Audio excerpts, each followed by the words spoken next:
Hello മക്കളെ, അപ്പൊ നമ്മള് ഇന്ത്യയുടെ അധികാരത്തിന്റെ വിഭജനത്തെ പറ്റിയിട്ടായിരുന്നു അല്ലെ പറഞ്ഞുകൊണ്ടിരുന്നത്. അതിനകത്ത് നമ്മള് ഭരണം എങ്ങനെയാണ് നിർവഹിക്കുന്നത് അല്ലെ, നിയമം എങ്ങനെ ഉണ്ടാക്കുന്നു, അതെങ്ങനെ കാര്യനിർവഹണം വഴി നടപ്പിലാക്കുന്നു എന്നൊക്കെ നമ്മള് പഠിച്ചു. ഇനി അതിനകത്ത് തന്നെ നമ്മള് എക്സിക്യൂട്ടീവ്സിനെ നമ്മള് എക്സിക്യൂട്ടീവിനെ നമ്മൾ രണ്ടായിട്ട് ഡിവൈഡ് ചെയ്തിട്ടുണ്ടായിരുന്നു. പൊളിറ്റിക്കൽ എക്സിക്യൂട്ടീവ് എന്നും പെർമനന്റ് എക്സിക്യൂട്ടീവ് എന്നും. അതിനകത്ത് പൊളിറ്റിക്കൽ എക്സിക്യൂട്ടീവിന്റെ കാര്യങ്ങളൊക്കെ നമ്മൾ ഡിസ്കസ് ചെയ്ത് കഴിഞ്ഞു. ഇനി നമ്മൾ നോക്കാൻ പോകുന്നതാണ് പെർമനന്റ് എക്സിക്യൂട്ടീവ് അല്ലെങ്കിൽ സ്ഥിര കാര്യനിർവഹണ വിഭാഗം. ഓക്കെ, പെർമനന്റ് എക്സിക്യൂട്ടീവ് അല്ലെങ്കിൽ സ്ഥിര കാര്യനിർവഹണ വിഭാഗം. സോ അതാണ് ഉദ്യോഗസ്ഥ വൃന്ദം അല്ലെ.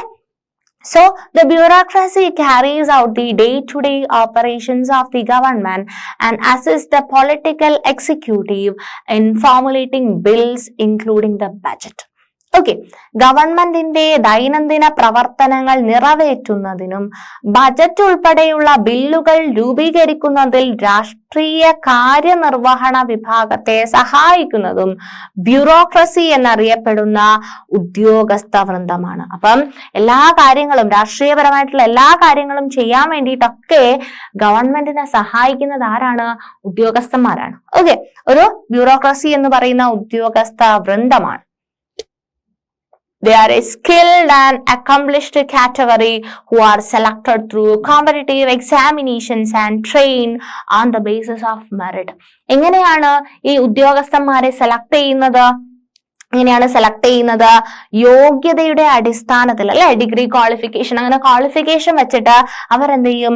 പക്ഷെ പൊളിറ്റിക്കലിന് അങ്ങനത്തെ ക്വാളിഫിക്കേഷൻസ് ഒന്നും പറയുന്നില്ല അല്ലെ. ഭരിക്കാൻ വേണ്ടിയിട്ട് ക്വാളിഫിക്കേഷൻ ഒന്നും പറയുന്നില്ല. ഭരിക്കാനുള്ള കഴിവാണ് അല്ലെ, ആൾക്കാരെ എലക്ഷൻ വഴി ജയിക്കുക എന്നുള്ളൊരു ക്രൈറ്റീരിയ ആണ് പൊളിറ്റിക്കലി ഷൈൻ ചെയ്യാൻ വേണ്ട ക്രൈറ്റീരിയ എന്ന് പറയുന്നത്. പക്ഷെ ബ്യൂറോക്രസിയിൽ വരണം എന്നുണ്ടെങ്കിൽ, അല്ലെങ്കിൽ പെർമനന്റ് എക്സിക്യൂട്ടീവിലേക്ക് വരണം എന്നുണ്ടെങ്കിൽ എന്താ, മത്സര പരീക്ഷകളൊക്കെ എഴുതണം.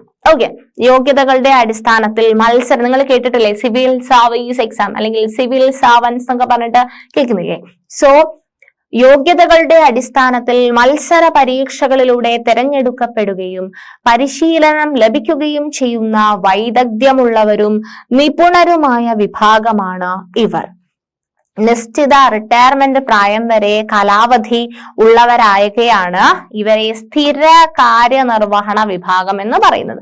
മറ്റേ ആൾക്കാർക്കൊക്കെ 5 വർഷ കാലാവധി എന്നൊക്കെ പറയുന്നുണ്ട് അല്ലെ. പക്ഷെ ഇവരെ എന്താ പറയുന്നത്? ഇങ്ങനത്തെ എക്സാംസ് ഒക്കെ എഴുതി വരുന്ന ക്വാളിഫൈഡ് ആയിട്ടുള്ള ആൾക്കാർ എന്താ പറയുന്നത്? സ്ഥിര കാര്യനിർവഹണ വിഭാഗം എന്നാ പറയുന്നത്. അവർക്കൊരു ടേം പറയുന്നില്ല, അവർക്കൊരു ഡ്യൂറേഷൻ പറയുന്നില്ല അല്ലെ. കാരണം എന്തുകൊണ്ടാണ്? ഇവർക്ക് റിട്ടയർമെന്റ് പ്രായം വരെ അവർക്ക് കാലാവധി ഉണ്ട്. അതുകൊണ്ടാണ് അവരെന്ത് പറയുന്നത്? സ്ഥിര കാര്യനിർവഹണ വിഭാഗം എന്ന് പറയുന്നത്. So they are a skilled and accomplished category who are selected through competitive examinations and trained on the basis of merit. They are termed as permanent executive as they have a tenure up to a fixed age of retirement. Okay, and ഇതാണ് next നമ്മൾ നോക്കാൻ പോകുന്നത്. അപ്പൊ നമ്മള് administration പഠിച്ചു അല്ലെ, executive പഠിച്ചു അല്ലെ, അതുപോലെ തന്നെ നിയമനിർവഹണം പഠിച്ചു അല്ലെ, നിയമനിർമ്മാണ വിഭാഗം, കാര്യനിർവഹണവും പഠിച്ചു. ഇനി നമ്മൾ ജുഡീഷ്യറിയാണ് അഥവാ നീതിന്യായ വിഭാഗം. ആരാണ് വരുന്നത്? കോടതികളാണ് അല്ലെ, കോടതികൾ വരുന്നുണ്ട് അല്ലെ. സോ നീതിന്യായ വിഭാഗം അഥവാ judiciary. Judiciary is a mechanism that ensures the functions of legislative and executive in accordance with the Constitution. എന്താണ്? നിയമനിർമ്മാണ കാര്യനിർവഹണ വിഭാഗങ്ങൾ ഭരണഘടനാനുസൃതമായി പ്രവർത്തിക്കുന്നുണ്ടെന്ന് ഉറപ്പുവരുത്തുന്ന സംവിധാനമാണ് നീതിന്യായ വിഭാഗം അല്ലെ. ഈ പറഞ്ഞിരിക്കുന്ന നിയമങ്ങൾ നിർമ്മിക്കുന്നത് അല്ലെങ്കിൽ ഇത് എക്സിക്യൂട്ട് ചെയ്യുന്നൊക്കെ കറക്റ്റ് ആയിട്ട് അല്ലെ, as per the guide lines ആണോ എന്നൊക്കെ കറക്റ്റ് ആയിട്ട് ഒബ്സർവ് ചെയ്യുന്ന ഒരു ഡിവിഷനാണ് ആരെന്ന് പറയുന്നത്. ആരാണ്? In accordance with the constitution ആണോ എന്ന് നോക്കുന്ന ആളാണ് ആര്? അതാണ് നീതിന്യായ വിഭാഗം എന്ന് പറയുന്നത്. Along with protecting the right of the citizens, it protects the constitutional values. അപ്പം ആൾക്കാരുടെ അല്ലെ, പൗരന്മാരുടെ അവകാശങ്ങൾ അല്ലെ, ഓരോ ഇന്ത്യൻ പൗരനും അവകാശങ്ങളുണ്ട് അല്ലെ, മൗലിക അവകാശങ്ങളുണ്ട്. അതൊക്കെ പ്രൊട്ടക്ട് ചെയ്യുന്നതിനോടൊപ്പം, അതൊക്കെ സംരക്ഷിക്കുന്നതിനോടൊപ്പം ഭരണഘടനാ മൂല്യങ്ങളും സംരക്ഷിക്കുന്നു. ആരാണ് ചെയ്യുന്നത് ഇതെല്ലാം? നീതിന്യായ വിഭാഗം അഥവാ ജുഡീഷ്യറി ആണ് അല്ലെ. And therefore the judiciary is known as the protector of the constitution. Important ആണ്, protector of the constitution. നീതിന്യായ വിഭാഗം ഭരണഘടനയുടെ കാവലാൾ എന്ന് അറിയപ്പെടുന്നു. ഓക്കെ, നീതിന്യായ വിഭാഗത്തെ ഭരണഘടനയുടെ കാവലാൾ എന്ന് അറിയപ്പെടുന്നു. An independent and impartial judiciary is essential for an efficient democratic system. Okay, കാര്യക്ഷമമായിട്ടുള്ള ജനാധിപത്യ വ്യവസ്ഥയ്ക്ക് സ്വതന്ത്രവും നിഷ്പക്ഷവുമായിട്ടുള്ള അല്ലെ, സ്വതന്ത്രമായിരിക്കണം അല്ലെ. ജുഡീഷ്യറി എന്ന് പറയുന്നത് അല്ലെ നിഷ്പക്ഷമല്ല, ആരാണോ സൂപ്പർ പവർ ഉള്ളത് അവരുടെ കൂടെ നിൽക്കുന്ന ഒരു നിയമമാണുള്ളത് എന്നുണ്ടെങ്കിൽ അതിനകത്ത് കാര്യമുണ്ടോ? ഇല്ല അല്ലെ. നിഷ്പക്ഷമായിട്ട് വേണം ജുഡീഷ്യറി നിൽക്കാൻ. ആരുടെ ഭാഗത്താണോ ശരി, ആരുടെ ഭാഗത്താണോ തെറ്റ്, അത് കറക്റ്റ് ആയിട്ട് അനലൈസ് ചെയ്യാനുള്ള ഒരു പവർ ആർക്ക് വേണം? ജുഡീഷ്യറിക്ക് വേണം. ഓക്കെ, സോ കാര്യക്ഷമമായ ജനാധിപത്യ വ്യവസ്ഥയ്ക്ക് സ്വതന്ത്രവും നിഷ്പക്ഷവുമായ നീതിന്യായ സംവിധാനം അനിവാര്യമാണ്. അപ്പം നമുക്ക് നീതിന്യായ വ്യവസ്ഥയെ നമുക്ക് ഒരു പിരമിഡിന്റെ ഫോമില് അറേഞ്ച് ചെയ്ത് കഴിഞ്ഞാൽ, നമ്മുടെ നീതിന്യായ വ്യവസ്ഥയെ നമുക്കൊരു പിരമിഡിന്റെ ഫോമില് അറേഞ്ച് ചെയ്ത് കഴിഞ്ഞു കഴിഞ്ഞാൽ, നമ്മളുടെ ടെക്സ്റ്റ് ബുക്കിലുണ്ട്, സെയിം ഇമേജ് നിങ്ങൾക്ക് കാണാൻ പറ്റും. എന്താണ്? ഏറ്റവും താഴെ നിങ്ങൾക്ക് കീഴ്ക്കോടതികൾ കാണാൻ പറ്റും. ഓക്കെ, കീഴ്ക്കോടതികൾ കാണാൻ പറ്റും. That is subordinate court.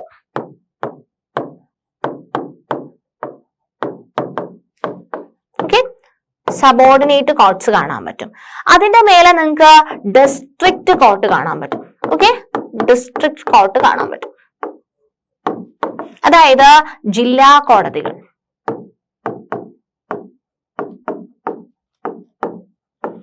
അതിന്റെ മേലെ നമുക്ക് ഹൈക്കോടതി അല്ലെ, നിങ്ങൾ കേട്ടിട്ടുണ്ടാവും ഹൈക്കോടതി, ജില്ലാ കോടതി എന്നൊക്കെ കേട്ടിട്ടുണ്ടാവും അല്ലെ.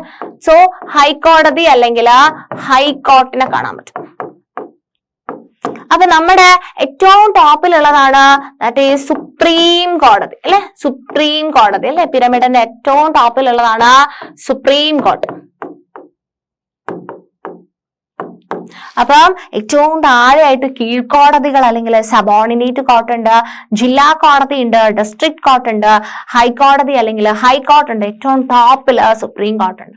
അപ്പൊ നിങ്ങൾക്ക് ഇത് കാണുമ്പോൾ തന്നെ, ഈ പിരമിഡ് കാണുമ്പോൾ തന്നെ നിങ്ങൾക്ക് മനസ്സിലാവും അല്ലെ, കീഴ്ക്കോടതികൾ കുറച്ചും കൂടെ വിശാലമാണ് അല്ലെ, കുറച്ചും കൂടി നമ്പർ ഒക്കെ കൂടുതലാണ്. ജില്ലാ കോടതികൾ ഓരോ ജില്ലയിലുമുള്ള കോടതി, ഹൈക്കോടതി ഓരോ സ്റ്റേറ്റിലുള്ള കോടതി, സുപ്രീം കോടതി എന്ന് പറയുന്ന രാജ്യത്തിനുള്ള ഒറ്റ കോടതി അല്ലെ, പരമോന്നത കോടതി എന്ന് പറയുന്നത്. ആൻഡ് ഇതിലെ തന്നെയും പവർ താഴെയുള്ള ആൾക്കാരെക്കാളും പവർ കൂടുതൽ, ഏറ്റവും കൂടുതൽ ടോപ്പിലുള്ള ആൾക്കാണ്. ഓക്കെ, ഈ പിരമിഡില് ടോപ്പിലുള്ള സുപ്രീം കോടതിക്കാണ് ഏറ്റവും കൂടുതൽ ഇതിനകത്ത് പവർ ഉള്ളത്. ലൈക്ക് ഇപ്പൊ ഒരാൾക്ക് വധശിക്ഷ കൊടുക്കണം എന്ന് വിചാരിക്കുക അല്ലെ, നമുക്ക് ആർക്കും ആരെയും കൊല്ലാനുള്ള അധികാരമില്ല. പക്ഷെ നമ്മുടെ ഭരണ വ്യവസ്ഥയ്ക്ക് അനുകൂലമല്ലാത്ത രീതിയിൽ എന്താണ്, ആരുടെയെങ്കിലും ഒക്കെ എന്തെങ്കിലുമൊക്കെ വലിയൊരു ക്രൂരകൃത്യമൊക്കെ ചെയ്തു കഴിഞ്ഞാൽ വധശിക്ഷയൊക്കെ കൊടുക്കും. ഹൈക്കോർട്ടിനും അതിനുള്ള പവർ ഉണ്ടെങ്കിലും സുപ്രീം കോടതി അല്ലെ അപ്പീൽ പോവുക, ഏറ്റവും കൂടുതൽ അപ്പലേറ്റ് എന്ന് പറയുന്ന അപ്പീലൊക്കെ കൊടുക്കല്ലേ, നിങ്ങൾ കേട്ടിട്ടുണ്ടാവും അല്ലെ. അതിന് അഗെയിൻസ്റ്റ് നിങ്ങൾ ഈവൺ ഇപ്പം മത്സരങ്ങളിലൊക്കെ നിങ്ങൾക്ക് കലോത്സവമൊക്കെ വരുന്ന സമയത്ത് നിങ്ങൾക്ക് ആ ജഡ്ജ്മെന്റിൽ നിങ്ങൾ എന്താണ്, നിങ്ങൾ സാറ്റിസ്ഫൈഡ് അല്ലാന്നുണ്ടെങ്കിൽ നിങ്ങൾ അപ്പീൽ കൊടുക്കും അല്ലെ.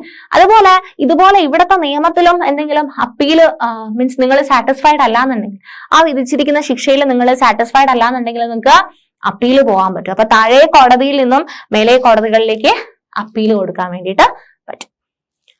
So India has a single integrated judicial system led by the supreme court.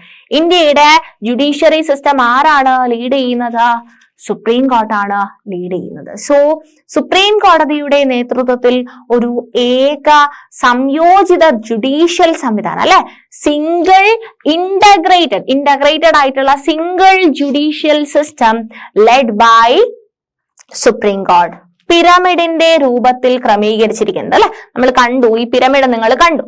അപ്പം as we go up in our pyramidal judicial, നമ്മൾ മേലേക്ക് പോകും തോറും number of courts decreases. അല്ലെ ഞാൻ പറഞ്ഞു തന്നു അല്ലെ, കോർട്ടിന്റെ എണ്ണം അല്ലെ, കീഴ്ക്കോടതിയൊക്കെ കുറെ നമ്പർ ഉണ്ടാവും. മേലേക്ക് പോകുന്നതിനനുസരിച്ച് സുപ്രീം കോടതി എത്തുമ്പോൾ ഒറ്റ കോടതിയായിട്ട് മാറുന്നുണ്ട്.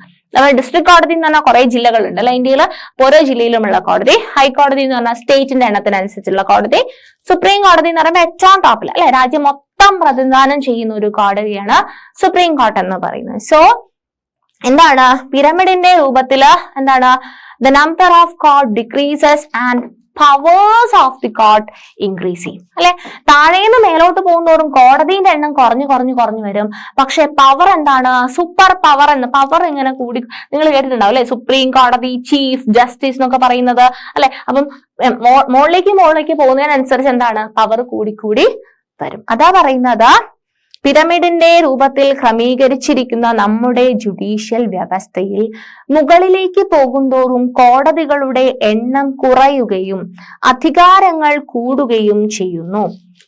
Okay, as we go down, the number of court increases and the powers decrease. അല്ലെ, താഴേക്ക് വരുന്തോറും കോടതികളുടെ എണ്ണം കൂടുന്നുണ്ട് അല്ലെ, അധികാരങ്ങൾ എന്ത് ചെയ്യുന്നുണ്ട്, കുറയുകയും ചെയ്യുന്നുണ്ട്. അതാണ് കോടതിനെ പറ്റി പഠിക്കാനുള്ളത്. ഇനി അതിൽ തന്നെ ഏറ്റവും ടോപ്പ് മോസ്റ്റ് ആയിട്ടുള്ള കോടതിയാണ് നമ്മൾ നെക്സ്റ്റ് നോക്കുന്നത്. ഏതാണത്, സുപ്രീം കോർട്ട് അല്ലെങ്കിൽ സുപ്രീം കോടതിയാണ്. സുപ്രീം എന്ന് പറഞ്ഞു കഴിഞ്ഞാൽ എന്താണ്, ആ വേർഡിന്റെ അർത്ഥം തന്നെ എന്താണ് അല്ലെ, ഏറ്റവും ടോപ്പ് എന്നുള്ള അർത്ഥമാണ് അല്ലെ സുപ്രീം കോർട്ട് എന്ന് പറയുന്നത്. സോ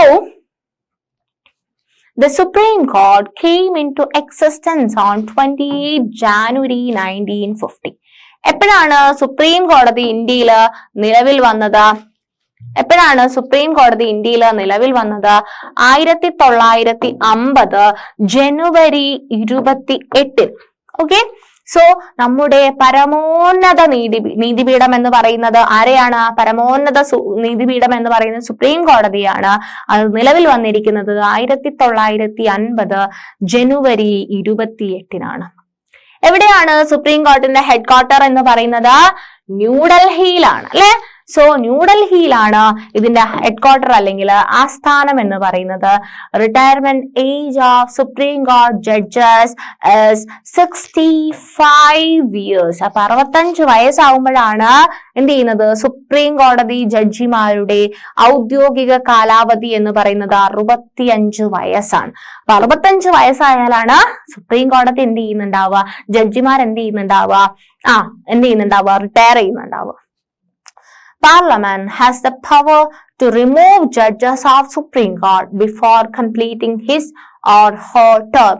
അതും ഇമ്പോർട്ടന്റ് ആണ്. എന്താണ്, അവരുടെ ടേം കഴിയുന്നതിന് മുമ്പ് സുപ്രീം കോർട്ട് ജസ്റ്റിസ് അല്ലെങ്കിൽ സുപ്രീം കോർട്ട് ജഡ്ജസിനെ റിമൂവ് ചെയ്യാനുള്ള പവർ ആർക്ക് ഉണ്ടെന്നാ പറയുന്നത്? പാർലമെന്റിനുണ്ട്. ഓക്കെ, ജഡ്ജിമാരെ കാലാവധിക്ക് മുമ്പായി നീക്കം ചെയ്യുന്നതിനുള്ള അധികാരം പാർലമെന്റിൽ നിക്ഷിപ്തമാണ്. അപ്പൊ കാലാവധി കഴിയുന്നതിന് മുമ്പ് ജഡ്ജസിനെ നീക്കം ചെയ്യണമെന്നുണ്ടെന്നുണ്ടെങ്കിൽ അതിനുള്ള പവർ ആർക്കുണ്ടെന്നാ പറയുന്നത്?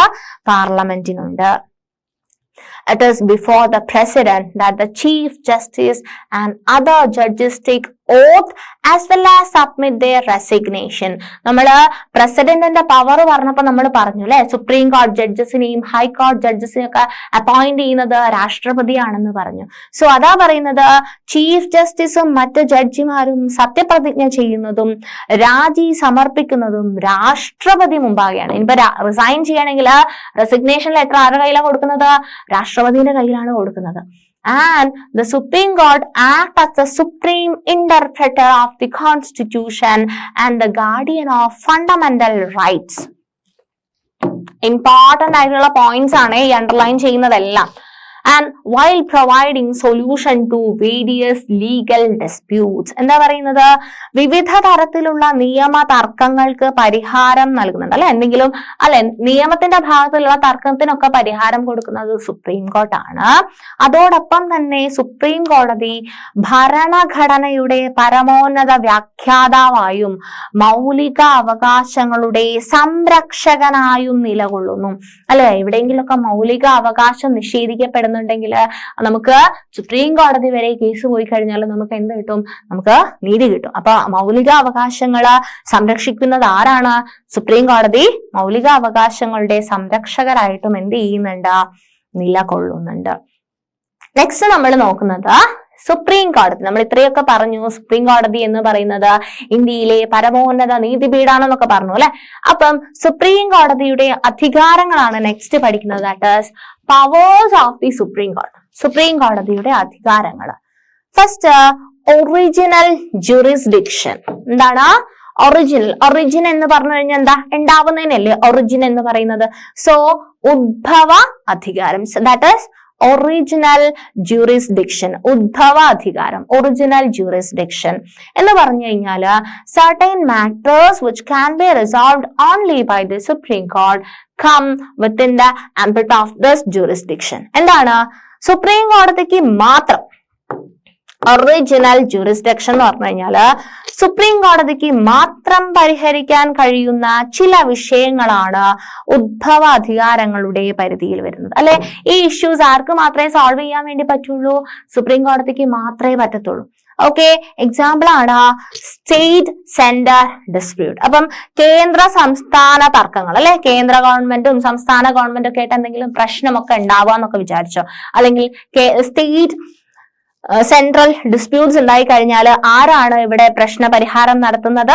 സുപ്രീം കോടതിയാണ്. അതാണ് ഒറിജിനൽ ജൂറിസ്ഡിക്ഷൻ എന്ന് പറയുന്ന സുപ്രീം കോർട്ടിന്റെ പവർ എന്ന് പറയുന്നത്.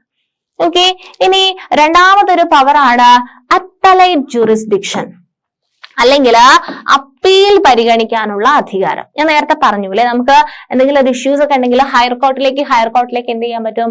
അപ്പീൽ കൊടുക്കാൻ വേണ്ടി പറ്റും. So that is appellate jurisdiction. The supreme court is the highest appellate court അല്ലെ. നമുക്ക് അപ്പീൽ കൊടുത്ത് സുപ്രീം കോടതി വരെ കൊടുക്കാൻ പറ്റും അല്ലെ. അതാണ് ഹയസ്റ്റ് കോർട്ട് എന്ന് പറയുന്നത്. And therefore it has the jurisdiction to entertain appeals against the judgment of any lower court in the country. അതാ പറയുന്നേ, സുപ്രീം കോടതി ഏറ്റവും ഉയർന്ന അപ്പീൽ കോടതിയാണ്. അതുകൊണ്ട് തന്നെ രാജ്യത്തെ ഏതൊരു കീഴ്ക്കോടതിയുടെയും വിധിയിന്മേൽ വരുന്ന അപ്പീലുകൾ സ്വീകരിക്കാനുള്ള അധികാരം ആർക്കുണ്ട്? സുപ്രീം കോടതിക്കുണ്ട് അല്ലെ. ഏത് താഴെ കോടതിയുടെയും അപ്പീൽ സ്വീകരിക്കാനുള്ള പവർ സുപ്രീം കോർട്ടിനുണ്ട്.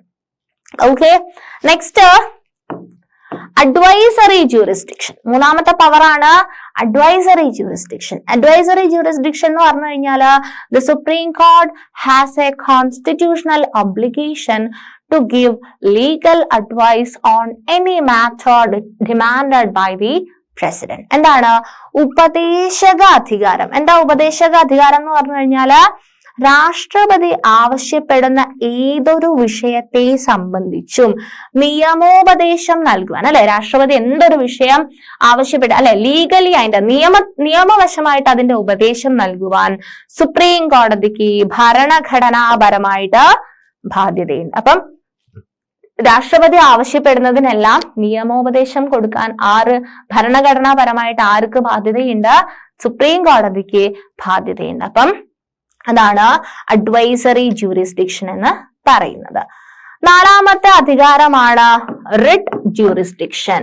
ഓക്കെ, റിട്ട് അധികാരം എന്ന് പറയുന്നത് നാലാമത്തെ അധികാര പരിധിയാണ്. എന്താണ് റിട്ട് ജൂറിസ്ഡിക്ഷൻ എന്ന് പറഞ്ഞു കഴിഞ്ഞാല് The Supreme Court has the powers to issue special orders in the form of writs for the protection of fundamental rights when they are violated. എന്താണ്?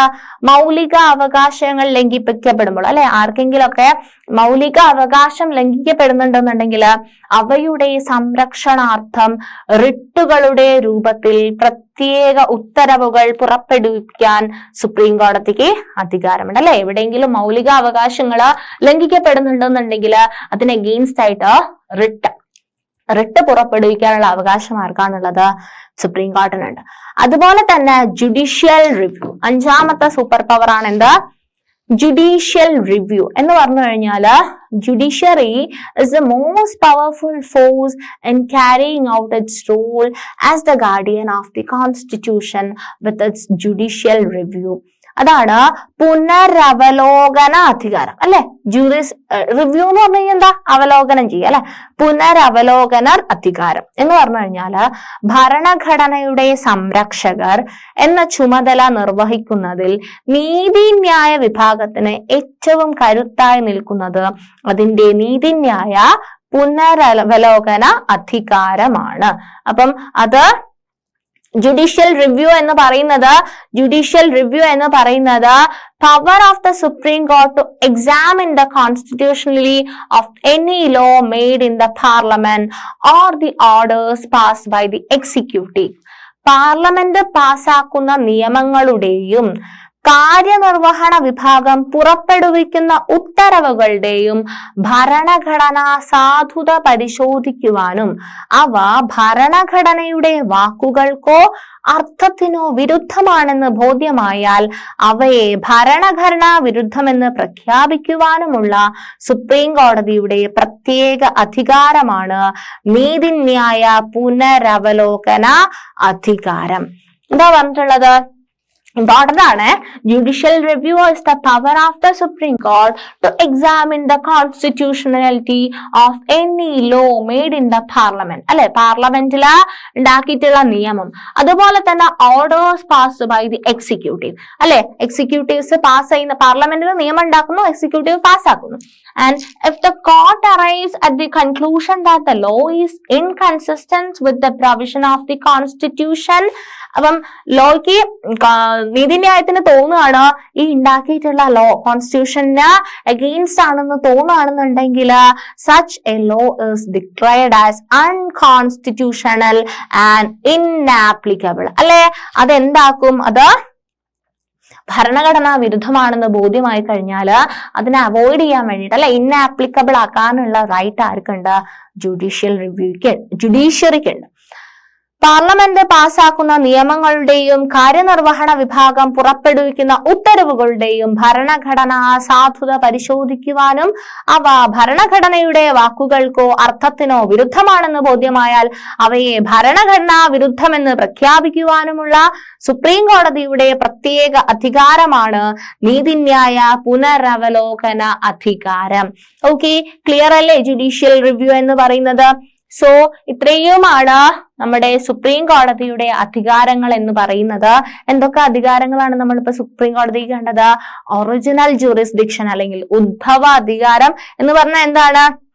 സുപ്രീം കോടതിക്ക് മാത്രം പരിഹരിക്കാൻ കഴിയുന്ന പ്രശ്നങ്ങൾ അല്ലെ. കേന്ദ്ര സംസ്ഥാന തർക്കങ്ങൾ പോലുള്ള സുപ്രീം കോടതിക്ക് മാത്രം പരിഹരിക്കാൻ കഴിയുന്ന പ്രശ്നങ്ങൾ. രണ്ടാമതാണ് അപ്പലേറ്റ് ജൂറിസ്ഡിക്ഷൻ അല്ലെങ്കിൽ അപ്പീല് പരിഗണിക്കാനുള്ള അധികാരം അല്ലെ. കീഴ്ക്കോടതിയിൽ നിന്നും മുകളിലത്തെ കോടതിയിലേക്ക് ഏറ്റവും ടോപ്പില് അപ്പീൽ എത്തി നിൽക്കുന്നത് സുപ്രീം കോടതിയിലായിരിക്കും. ആൻഡ് അഡ്വൈസറി ജൂറിസ്ഡിക്ഷൻ എന്ന് പറഞ്ഞു കഴിഞ്ഞാൽ എന്താണ്? രാഷ്ട്രപതി ആവശ്യപ്പെടുമ്പം ഏതൊരു വിഷയത്തെ സംബന്ധിച്ചിട്ടുള്ള നിയമനിർദ്ദേശങ്ങൾ കൊടുക്കാൻ ആര് ബാധ്യസ്ഥരാണ്? സുപ്രീം കോടതി ബാധ്യതയുണ്ട്.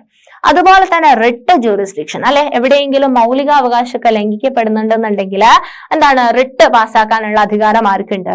സുപ്രീം കോടതിനുണ്ട്. അതുപോലെ തന്നെ ജുഡീഷ്യൽ റിവ്യൂ എന്ന് പറഞ്ഞു കഴിഞ്ഞാൽ ഈ എക്സിക്യൂട്ടീവ്സും പാർലമെന്റ്സ് ഒക്കെ കൂടി നിയമം നിർമ്മിച്ച് അത് എക്സിക്യൂട്ട് ചെയ്യാൻ സമയത്ത് അത് അവലോകനം നടത്തിയിട്ട് അത് ഭരണഘടനാ വിരുദ്ധമാണെന്ന് കണ്ടു കഴിഞ്ഞാല് അത് അസാധുവാക്കാൻ അല്ലെങ്കിൽ അത് ഇന്നാപ്ലിക്കബിൾ ആക്കാനുള്ള റൈറ്റ് ആർക്കുണ്ട്? സുപ്രീം കോടതിനുണ്ട്. അതാണ് നീതിന്യായ പുനരവലോകനം എന്ന് പറയുന്നത്.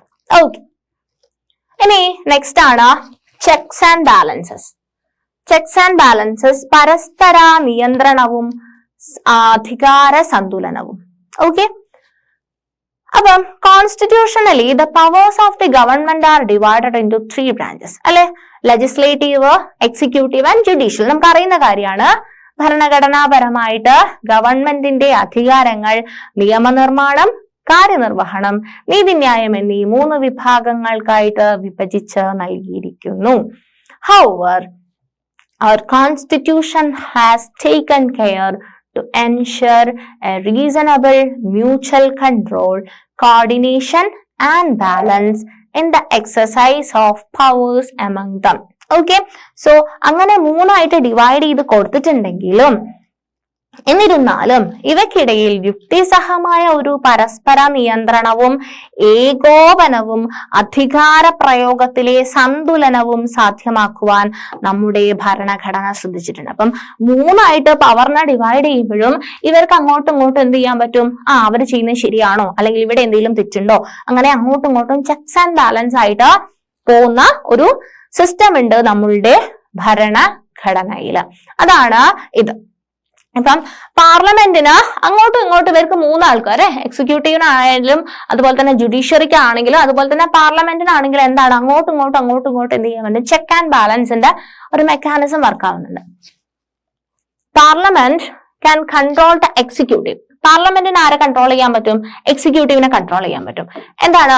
Through budget approval and question hour, while judiciary through impeachment. Judiciary എങ്ങനെ നോക്കാൻ പറ്റും? ഇംപീച്ച്മെന്റ് വഴി കൺട്രോൾ ചെയ്യാൻ പറ്റും. അപ്പൊ പാർലമെന്റിന് എക്സിക്യൂട്ടീവിനെയും കൺട്രോൾ ചെയ്യാൻ പറ്റുന്നുണ്ട്, ജുഡീഷ്യറിയെയും കൺട്രോൾ ചെയ്യാൻ പറ്റുന്നുണ്ട്. Through the power of judicial review. ഇനി ജുഡീഷ്യറിക്ക് ആണെങ്കിലോ, judiciary can control parliament and the executive. അല്ലെ, നമ്മൾ നേരത്തെ പഠിച്ചു അല്ലെ, ജുഡീഷ്യൽ റിവ്യൂ വഴി ജുഡീഷ്യറിക്ക് പാർലമെന്റിനെയും അതുപോലെ തന്നെ എക്സിക്യൂട്ടീവിനെ എന്ത് ചെയ്യാൻ പറ്റുന്നുണ്ട്? കൺട്രോൾ ചെയ്യാൻ പറ്റുന്നു. ഇനി എക്സിക്യൂട്ടീവ് എടുത്തു നോക്കൂ. Executive actively controls the parliament and judiciary through it's powers such as approval of bill. അല്ലെ, ബിൽ അപ്രൂവ് ചെയ്യണമെങ്കിൽ ബാക്കി ജുഡീഷ്യറി ഒന്നും ഉണ്ടായിട്ട് കാര്യമല്ല. ബിൽ അപ്രൂവ് ചെയ്യണമെന്നുണ്ടെങ്കിൽ ആര് വേണം? പാർലമെന്റ് വേണം. Consideration of mercy petitions and postings and transfer of judges. ജഡ്ജസിന്റെ പോസ്റ്റിംഗും ട്രാൻസ്ഫർ ഒക്കെ കൺട്രോൾ ചെയ്യാനുള്ള ഒരു പവർ ആർക്കുണ്ട്? എക്സിക്യൂട്ടീവിനുണ്ട്. അപ്പം ഈ 3 സിസ്റ്റം അല്ലെ, ജുഡീഷ്യറി ആയിക്കോട്ടെ, പാർലമെന്റ് ആയിക്കോട്ടെ, അതുപോലെ തന്നെ എക്സിക്യൂട്ടീവ് ആയിക്കോട്ടെ, ഇവർ അങ്ങോട്ടും ഇങ്ങോട്ടും എന്ത് ചെയ്യുന്നുണ്ട്? കൺട്രോള് ചെയ്യുന്നുണ്ട്. ഓക്കെ, അതാണ് ചെക്സ് ആൻഡ് ബാലൻസസ് അല്ലെ, checks and balances. Okay, so Parliament can control the executive through budget approval and question or, while judiciary through impeachment. Judiciary impeachment വഴി. Through the power of judicial review, the judiciary can control the parliament and the executive. അപ്പൊ ജുഡീഷ്യറിക്ക് പാർലമെന്റിനെയും എക്സിക്യൂട്ടീവിനെയും control ചെയ്യാൻ പറ്റുന്നത് judicially review വഴി. And the executive actively controls the parliament and the judiciary through its powers such as the approval of bills, consideration of mercy petitions and postings and transfer of judges. അപ്പൊ ഇവർ അങ്ങോട്ടേക്കും ഇങ്ങോട്ടേക്കും എന്ത് ചെയ്യുന്നുണ്ട്? Control ചെയ്യുന്നുണ്ട്. So അതന്നെയാണ് budget പരിഗണിക്കൽ, ചോദ്യോത്തര വേള അല്ലെ, ചോദ്യോത്തര വേളയുണ്ട്. ആ ചോദ്യോത്തര വേള തുടങ്ങിയ മാർഗങ്ങളിലൂടെ എക്സിക്യൂട്ടീവിനെ പാർലമെന്റ് കൺട്രോൾ ചെയ്യുന്നുണ്ട്.